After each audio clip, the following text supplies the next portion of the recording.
क्या कुंभकर्ण एक महान वैज्ञानिक था? दोस्तों, आपने सुना होगा कि रावण का भाई कुंभकर्ण ज्ञानी और बहुत आलसी राक्षस था। लेकिन ये बहुत ही कम लोग जानते होंगे कि आलसी और प्रमादी होने के साथ साथ वो एक गुणी वैज्ञानिक भी था। जी हाँ दोस्तों, कुंभकर्ण वास्तव में एक वैज्ञानिक था। एक ऐसा वैज्ञानिक जो अपनी बड़ी सी प्रयोगशाला में अपनी पत्नी वज्रज्वाला के साथ काम करता। दोनों मिलकर ऐसे मायावी अस्त्र शस्त्र बनाते थे जिनका कोई तोड़ नहीं।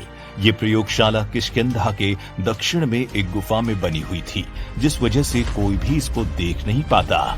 दोस्तों, बता दें, कुंभकर्ण साल के 6 महीने अपनी प्रयोगशाला में काम करके ही गुजार दिया करते थे, जिसके चलते वो आम जनता की आंखों से ओझल रहता। कुंभकर्ण द्वारा बनाए गए कई दिव्यास्त्रों को उसका भाई रावण भी इस्तेमाल करता। इतना ही नहीं, उसके कई विमान को भी रावण अपने युद्ध में ले जाता। सोचिए, वो दिव्यास्त्र जब किसी गलत हाथों में लग जाते होंगे तो क्या होता होगा। अगर आपने महर्षि वाल्मीकि के ग्रंथों को पढ़ा हो तो उनमें भी कुंभकर्ण के दिव्यास्त्रों का नाम लिया गया है और उनकी शक्तियों का भी बखान अच्छी तरह किया गया है। ये सभी दिव्यास्त्र कुंभकर्ण की महान बुद्धि के प्रमाण हैं। आपको जानकर हैरानी होगी कि रावण ने भी ज्यादातर युद्ध कुंभकर्ण के शस्त्रों की मदद से ही जीते हैं। लेकिन कहा जाता है ना कि किसी भी चीज का घमंड नहीं करना चाहिए। शायद वही कुंभकर्ण को भी भारी पड़ गया। एक बार कुंभकर्ण ने भूख से बेहाल होकर दिव्यास्त्र की मदद से तपोवन का इलाका तहस नहस कर दिया था। तभी ऋषि मुनियों ने खून की अग्नि से एक शस्त्र बनाया और कुंभकर्ण के शस्त्र को काट दिया। कुंभकर्ण यहीं शांत नहीं हुआ, उसने ऋषि मुनियों पर हमला किया, जिसके जवाब में ऋषि मुनियों ने कुंभकर्ण को ऐसा श्राप दिया जिसने उसका घमंड चूर चूर कर दिया। उसको श्राप मिला कि प्रयोगशाला में बनने वाला कोई भी शस्त्र अब काम नहीं आएगा। दोस्तों, यही कारण था कि जिस वजह से प्रभु श्री राम ने सामने कुंभकर्ण के एक भी शस्त्र काम नहीं आ पाए थे। लेकिन क्या आपने कभी सोचा है कि एक परम ज्ञानी और इतना होनहार वैज्ञानिक सोकर अपना जीवन क्यों बिताता था?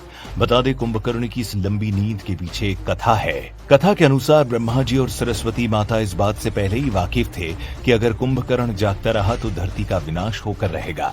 वो ऐसे ही राक्षसों के लिए खतरनाक दिव्यास्त्रों को बनाता रहेगा और आम जन की जान का नुकसान होता रहेगा। जिसके बाद माता सरस्वती ने कुंभकर्ण की मति भ्रष्ट कर दी और उसकी जुबान लड़खड़ा गई, जिससे वरदान मांगते समय इंद्रासन के बजाय निंद्रासन बोल दिया। तभी से राक्षस कुंभकर्ण साल में 6 महीने सोने और 6 महीने जागने लगा। दोस्तों, क्या आपको पता है कि कुंभकर्ण की धर्मपत्नी वज्रज्वाला भी अपने पति की तरह वैज्ञानिक थी? वज्रज्वाला महाबली बाली की पुत्री थी। बाली विरोचन का पुत्र था। जिस समय वामन अवतार ने बाली से 3 पग भूमि दान में मांगी थी, तब वहां वज्रज्वाला मौजूद थी। कुंभकर्ण अपनी पत्नी वज्रज्वाला के साथ अपनी प्रयोगशाला में तरह तरह के अस्त्र शस्त्र और यंत्र बनाने में ही लगे रहते थे, जिसके चलते उनको खाने पीने की सूध ही नहीं रहती थी। कुंभकर्ण की यंत्र मानव कला को ग्रेट इंडियन पुस्तक में विजॉट आर्ट का दर्जा दिया गया है। इस कला में रावण की पत्नी ध्यानमालिनी भी पारंगत थी। वरदान के पहले और एक दिन जागने के दौरान कुंभकर्ण ये कार्य करता था। आपको बता दें, कुंभकर्ण ने 2 शादियां की थी। पहली पत्नी वज्रज्वाला और दूसरी पत्नी का नाम करकटी था। कुंभपुर के महोदर राजा की कन्या तडितमाला से भी कुंभकर्ण का विवाह हुआ। कुंभकर्ण के वज्रज्वाला से कुंभ और निकुंभ नामक 2 पुत्र और करकटी से मुल्कासुर और भीम थे। वही माता सीता ने मुल्कासुर का वध किया था और कहते हैं कि उसके दूसरे पुत्र भीम के कारण ही भीमाशंकर नामक ज्योतिर्लिंग की स्थापना हुई थी। ये तो सभी को पता है कि रावण की सेना में अस्त्र शस्त्र या यंत्र बनाने वाले एक से बढ़कर एक वैज्ञानिक थे, जैसे शुक्राचार्य भार्गव, शंबुक, कुंभकर्ण और वज्रज्वाला। तो दोस्तों, अब आप जान गए होंगे कि कुंभकर्ण एक महान वैज्ञानिक था। इससे जुड़ा यदि कोई और भी प्रश्न आपके मन में आता है तो नीचे कमेंट करके हमें जरूर बताएं।